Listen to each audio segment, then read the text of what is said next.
नमस्कार दोस्तों, AB classes YouTube channel में आप सभी का स्वागत है। आज का सब्जेक्ट है इंटरनल कंबशन इंजन और आज हम लोग इस सब्जेक्ट में समझेंगे एसआई इंजन के लिए pressure and crank angle diagram.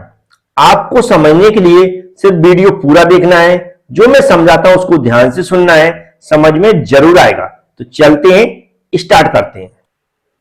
अब आप लोग ध्यान से सुनेंगे। यहां पर मैंने समझाने के लिए दो डायग्राम लिए हैं। इन दोनों डायग्राम को आपको एग्जाम में बनाना है और एक्सप्लेन भी करना है। पहला जो डायग्राम है इसको बोलते हैं हम थ्योरेटिकल डायग्राम। क्या बोलते हैं? Theoretical diagram. थ्योरेटिकल डायग्राम का मतलब होता है जो एक्चुअल में थ्योरी रहती है, जो बुकों में हम लोग पढ़ते हैं, जो हमने पढ़ा हुआ है, उसके अनुसार जो हमारा क्रैंक एंगल का जो सर्कुलर मोशन होता है वह किस टाइप का होता है और जो हमारे स्ट्रोक हैं वह उन एंगल्स के द्वारा क्या शो कराते हैं। इसी तरह दूसरा जो डायग्राम आपको दिख रहा होगा यहां पर, यह हमारा नॉर्मली प्रैक्टिकल डायग्राम है। जो हमारी कंबशन प्रोसेस होती है, कंबशन प्रोसेस में जो भी हमारी स्टेज आती हैं, उन स्टेजेस के दौरान जो हमारा प्रेशर है और जो हमारा क्रैंक एंगल है, इन दोनों के बीच में जो भी रिलेशन है, उनके बीच में एक जो डायग्राम यहां पर आपको दिख रहा है वह बनाया गया है। इन दोनों डायग्राम को कैसे एक्सप्लेन करना है मैं धीमे धीमे समझा रहा हूं, आप सुनते हुए चले। सबसे पहले हम प्रैक्टिकल डायग्राम की बात कर लेते हैं। इसको मैं अपनी भाषा में समझा रहा हूं, सिर्फ सुनेंगे आप लोग। हम लोग जानते हैं यहां पर जो प्रेशर क्रैंक एंगल डायग्राम हम लोग पढ़ रहे हैं किसके लिए? एसआई इंजन के लिए। एसआई का फुल फॉर्म क्या होता है? Spark ignition engine. Spark ignition engine को हम लोग पेट्रोल इंजन के नाम से भी जानते हैं। किस नाम से जानते हैं? पेट्रोल इंजन के नाम से भी जानते हैं। अब पेट्रोल इंजन में जो कंबशन प्रोसेस होती है, कौन सी? कंबशन प्रोसेस, वह भी हम लोग जानते हैं। नॉर्मली देखें तो जो हमारा पेट्रोल इंजन है फिर एसआई इंजन है, ये दो टाइप्स के हम लोग पढ़ते हैं। एक तो 4 स्ट्रोक पेट्रोल इंजन, दूसरा होता है 2 स्ट्रोक पेट्रोल इंजन। और दोनों ही स्ट्रोक को, जो हमारे चाहे 4 स्ट्रोक पेट्रोल इंजन हो या फिर 2 स्ट्रोक पेट्रोल इंजन हो, इन दोनों को डिफाइन करने के लिए हम लोग जो हमारी क्रैंक का रोटेशन है उसका उपयोग करते हैं। जैसे कि अगर हम 4 स्ट्रोक इंजन की बात करेंगे तो 4 स्ट्रोक इंजन के अंदर जो कंप्लीट चारों स्ट्रोक होते हैं, उस दौरान जो हमारी क्रैंकशाफ्ट है वह 2 कंप्लीट रिवॉल्यूशन कर लेती है, मतलब 2 कंप्लीट चक्कर लगाती है। मतलब 4 स्ट्रोक इंजन के अंदर, 4 स्ट्रोक पेट्रोल इंजन के अंदर क्या करती है? जो क्रैंकशाफ्ट है, जो हमारी क्रैंकशाफ्ट है वह कितना 720 डिग्री घूम जाती है। जबकि जो 2 स्ट्रोक पेट्रोल इंजन है उसके अंदर जो क्रैंकशाफ्ट की रोटेट करती है वह 360 किसने 360 डिग्री में ही जो चारों स्ट्रोक है वह कंप्लीट हो जाते हैं। अब जो हमारी क्रैंकशाफ्ट है वह रोटेट करती है, वो किसकी सहायता से करती है? जो हमारी पिस्टन होती है वह सिलेंडर के अंदर रेसिप्रोकेटिंग मोशन करती है। उस दौरान क्रैंकशाफ्ट हमारी मोशन करती है। अब रेसिप्रोकेटिंग मोशन करती है कौन सी? क्रैंक जो हमारी पिस्टन है। तो पिस्टन जो वहां पर डिफरेंट टाइप्स के स्ट्रोक जो रहते हैं पिस्टन की रेसिप्रोकेटिंग मोशन के दौरान, उसको हमें समझना है कि उस दौरान जो क्रैंकशाफ्ट हमारी रोटेट कर रही है तो कितने कितने एंगल पर रोटेट करती है। जैसा कि हमने यहां पर दिखाया है, ये थ्योरेटिकल डायग्राम में हमें मेन फोकस क्या करना है? कंबशन प्रोसेस पे। किस पे? कंबशन प्रोसेस पे। तो कंबशन प्रोसेस में हम लोग जानते हैं कि जो सक्शन स्ट्रोक होता है, पेट्रोल इंजन की बात कर रहे हैं, जो सक्शन स्ट्रोक होता है उस दौरान एयर और फ्यूल का मिक्सर सिलेंडर के अंदर आता है। एयर और फ्यूल का मिक्सर सिलेंडर के अंदर आता है। फिर हमारी जो पिस्टन होती है वह सिलेंडर के अंदर बॉटम डेड सेंटर से टॉप डेड सेंटर की ओर रेसिप्रोकेटिंग मोशन करती है, मतलब नीचे से ऊपर की ओर जाती है। उस दौरान जो एयर और फ्यूल है उसके मिक्सर को कंप्रेस किया जाता है और वह कंप्रेस होता है तो उस दौरान क्या होता है? एयर और फ्यूल के मिक्सर का टेम्परेचर और प्रेशर इंक्रीज होता है। और इंक्रीज होता है तो लास्ट एंड में बिल्कुल एक स्पार्क प्लग लगा रहता है। स्पार्क प्लग से स्पार्क क्रिएट होता है और हमारा एयर फ्यूल का मिक्सर जलता है और जो हमारी हीट जनरेट होती है वह इंजन पावर के रूप में यूज करता है और गाड़ी हमारी चलती है। तो ये होती है कंबशन प्रोसेस।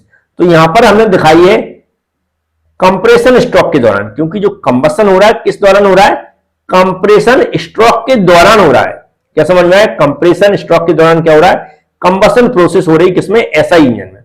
तो यहां से इसलिए थ्योरेटिकल डायग्राम में आपको दिख रहा होगा, यहां से देखो ए बना हुआ है, बी बनी हुई है और सी बनी हुई है।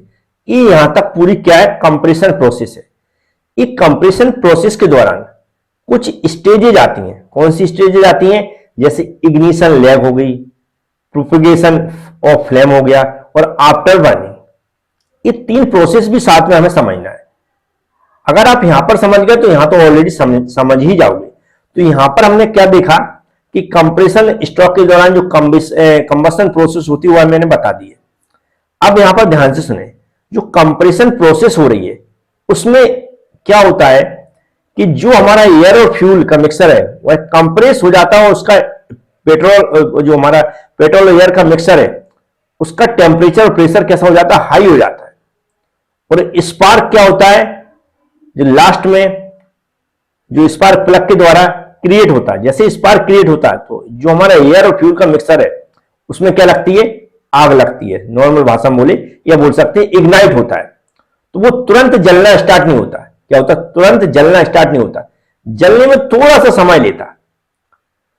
तो जो जैसे ही स्पार्क हुआ वो तुरंत जो हमारा एयर फ्यूल का मिक्सर नहीं जलता है, थोड़ा सा समय लेता जलने में।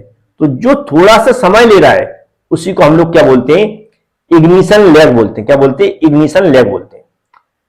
नॉर्मल भाषा में बोले तो डिले भी बोल सकते हैं इसको, इग्निशन लैग को।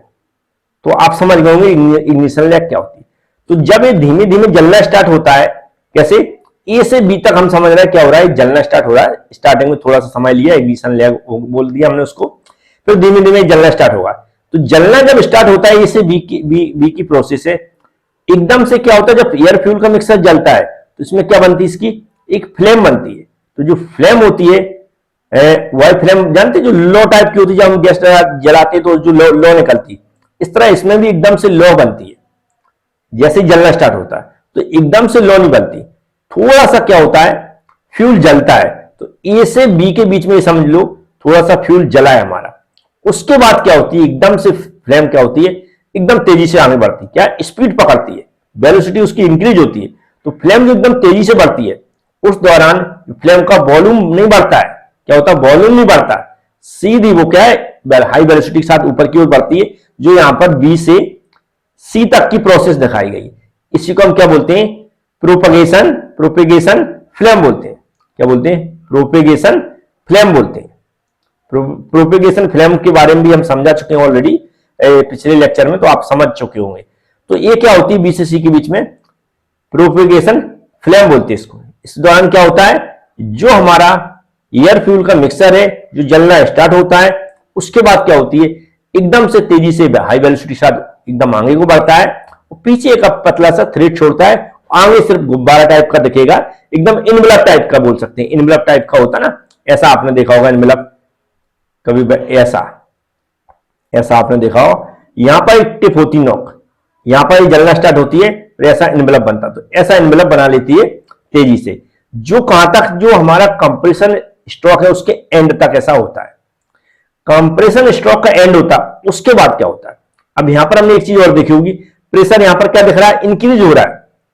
जो हमारी कंप्रेशन प्रोसेस हो रही है उसके दौरान क्या हो रहा है, प्रेशर इंक्रीज हो रहा है ना। क्या हो रहा है, प्रेशर इंक्रीज हो रहा है। और प्रेशर इंक्रीज कब तक हो रहा है, जब तक कंप्रेशन स्ट्रोक एंड नहीं हो जाता। जैसे ही एंड होता है उसके बाद क्या होती है, एंड होने के बाद जो हमारी पिस्टन है वह सिलेंडर के अंदर टॉप डेड सेंटर से बॉटम डेड सेंटर की ओर रिटर्न होती है। क्या होती है, रिटर्न होती है, मतलब वापस होती है। और जो वापस होती है उस स्ट्रोक को हम क्या बोलते हैं, एक्सपेंशन स्ट्रोक बोलते हैं। और जब हमारा एक्सपेंशन स्ट्रोक स्टार्ट होता है, या कह सकते हैं कि हमारा जिस पॉइंट से कंप्रेशन स्ट्रोक एंड हो जाता है उसके बाद प्रेशर डाउन होना स्टार्ट होता है। क्या होता है, प्रेशर डाउन होने लगता है, मतलब कम होने लगता है। जब प्रेशर कम होने लगता है, लेकिन जरूरी नहीं है कि जो हमारी कंबशन प्रोसेस हुई है उसमें एयर और फ्यूल का जो मिक्सर है वो पूरी तरह जल गया हो सकता है पूरी तरह ना जल पाया हो, या कुछ हिस्सा रह गया हो जलने को। तो हो सकता है वो जब प्रेशर डाउन होता है और जो एक्सपेंशन प्रोसेस होती है उस दौरान की स्टार्टिंग में भी कुछ देर तक बर्निंग प्रोसेस होती रहे। क्या, बर्निंग प्रोसेस होती रहे, कंबशन प्रोसेस होती रहे। तो जो हमारी सी प्रोसेस से डी प्रोसेस के स्टार्टिंग में जो सी पॉइंट स्टार्ट हो रहा है, यहां पर कुछ देर तक यदि हमारी कंबशन प्रोसेस होती है, एयर फ्यूल का मिक्सर जलता है, तो उसे हम क्या बोलते हैं? आफ्टर बर्निंग प्रोसेस बोलते हैं। क्या बोलते हैं? आफ्टर बर्निंग प्रोसेस बोलते हैं। इस तरह ये सारी कंबशन प्रोसेस कंटिन्यू चलती है। और जो क्रैंक एंगल हम लोग जानते हैं, जैसे मैंने बताया कि क्या 0 से 180, 180 से 360, ये क्या दिखा रहा है? एंगल दिखा रहा है कंप्रेशन और एक्सपेंशन प्रोसेस के बीच में जो क्रैंक शाफ्ट का वहां पर सर्कुलर मोशन हुआ उसको दिखा रहा है। लेकिन याद रखें, क्रैंक शाफ्ट सर्कुलर मोशन करती है, जो पिस्टन है वह क्या करती है? रेसिप्रोकेटिंग मोशन करती है। इन दोनों में थोड़ा अंतर बना के रखें।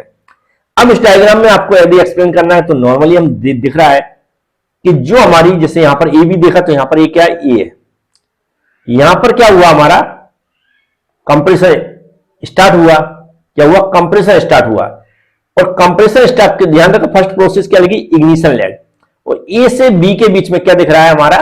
ए से बी के बीच में क्या दिख रहा है? इग्निशन लैग दिख रहा है। मतलब यहां पर यदि ए पर कंप्रेसर स्टार्ट हुआ है और यहां पर यदि एयर और फ्यूल के मिक्सर को इग्नाइट किया गया, उसको जलाया गया या स्पार्क क्रिएट किया किसने? जो हमारा स्पार्क प्लग है उसके द्वारा, तो क्या होगा? वह एकदम से नहीं जलेगा, थोड़ा सा समय लेगा। जो थोड़ा सा समय उसको हम क्या बोलते हैं? इग्निशन लैग बोलते हैं। तो थोड़ा सा समय को हम यदि एंगल में बात करें तो यहां पर लगभग 8 डिग्री, कितना दिखा रहा है? 20 से 8 के बीच में दिख रहा है, तो 8 डिग्री लगभग दिखा रहा है। 8 डिग्री तक और घूम जाती है हमारी क्रैंक शाफ्ट, तब कहीं जाके ये जलना स्टार्ट होता है। क्या होता है? जलना स्टार्ट होता है। तो ए से बी के बीच में इग्निशन लैग दिखाया। फिर बी से सी के बीच में कंटिन्यू ये विदाउट वॉल्यूम बढ़े हुए क्या होता है? कंटिन्यू धीमे धीमे जलना स्टार्ट हो, पूरी तरह फ्लेम, मतलब कह सकते हैं चरम सीमा पे आया था, सी पॉइंट पे पूरी तरह एकदम पावर में आया था, पूरी तरह जलने लगता हाई प्रेशर पर। कितने? हाई प्रेशर पर। लेकिन सी पॉइंट पे हाई प्रेशर, टोटल जितना हाई प्रेशर, जितना कंप्रेसर स्ट्रोक जिस ऊपर तक जाती है, जितनी जिस हद तक उसको कंप्रेस कर सकती है, जो हमारी पिस्टन है एयर फ्यूल के मिक्सर को, उतना कंप्रेस करती है, वहां पर पूरी तरह ये जल जाता है। लेकिन पूरी तरह जलना नहीं कह सकते हैं, क्योंकि इस जो प्रैक्टिकल डायग्राम इसने बताया कि पूरी तरह जलना नहीं कह सकते। हो सकता कुछ नहीं जलता है, या कुछ जला रह गया हो, या कुछ जलने को रह गया हो। तो वह क्या होता है? सी प्रोसेस के बाद नीचे को आएगा, सी से डी के बीच में, इस दौरान क्या होता है? जलता है। क्या होता है? इस दौरान जलता है। तो इस दौरान स्टार्टिंग में ही जलता है, याद रखें। तो इसको हम क्या बोलते हैं? आफ्टर बर्निंग प्रोसेस बोलते हैं। क्या बोलते हैं? आफ्टर बर्निंग प्रोसेस बोलते हैं। और जो यहां पर लिखा प्रोपेगेशन ऑफ फ्लेम, ये क्या हो रहा है? बी के सी के बीच में, बी से सी के बीच में हो रही है, जो क्या है? पूरी तरह जो फ्लेम है, प्रोपेगेशन का मतलब जैसे जैसे धीमे एयर फ्यूल का मिक्सर जलेगा, तो एकदम जलने के बाद जैसे यहां पर दिखाया, जैसे यहां बी से सी के बीच में एकदम से क्या पड़ेगा? स्पीड पकड़ेगा, एकदम से क्या करेगा? पिस्टन पे इंपैक्ट करता है, एकदम से क्या करेगा? इंपैक्ट करता है। पूरी तरह जो उसका एनवेलप बनता है, और वो एनवेलप बन के जो हीट जनरेट होती है, वही इंपैक्ट कहां पर करती है? पिस्टन पर करती है। तब पिस्टन कहीं ऊपर से जाके नीचे की ओर मूव होती है। फिर जो उसी को हम क्या बोलते हैं? एक्सपेंशन स्ट्रोक को वर्किंग स्ट्रोक बोलते हैं, क्योंकि वहां पर जो पूरी तरह फ्लेम बन जाता है, वह फ्लेम इंपैक्ट करता है किस पे? पिस्टन के ऊपर, वो पिस्टन हमारी वर्क डन देती है। तो ये हमारी क्या थी, जो भी यहां पर हमने समझाने की कोशिश की, तीनों वर्डों को भी मैंने एक्सप्लेन कर दिया, आपको थोड़ा बहुत समझ में भी आ गया होगा। तो उम्मीद है आपको समझ में आ गया होगा। इसका जो भी और भी डाटा रहता है, कुछ और इसमें वर्ड जोड़ने पड़ते हैं, टेक्निकल वर्ड, तो वह मैंने पीडीएफ में लिख दिए हैं। वीडियो के साथ एबी क्लास एप्लीकेशन के अंदर पीडीएफ अटैच है, उस पीडीएफ को जरूर पढ़ें। लेकिन पहले जो मैंने यहां पर समझाया वो यदि आपको समझ में आ गया होगा, तो पीडीएफ पढ़ते ही आपको सब कुछ समझ में आ जाएगा। हिंदी इंग्लिश दोनों भाषाओं में पीडीएफ है। और यदि आप हमारे यूट्यूब चैनल से जुड़े हुए हो, तो जो हमारा चैनल है उसको सब्सक्राइब कर लें, बेल आइकन पर क्लिक कर लें, क्योंकि कंटिन्यू आप देखते तो रहते हैं, लेकिन चैनल को सब्सक्राइब नहीं करते, बेल आइकन पर क्लिक नहीं करते, इससे समय से वीडियो नहीं देख पाते हो। Thank you friends.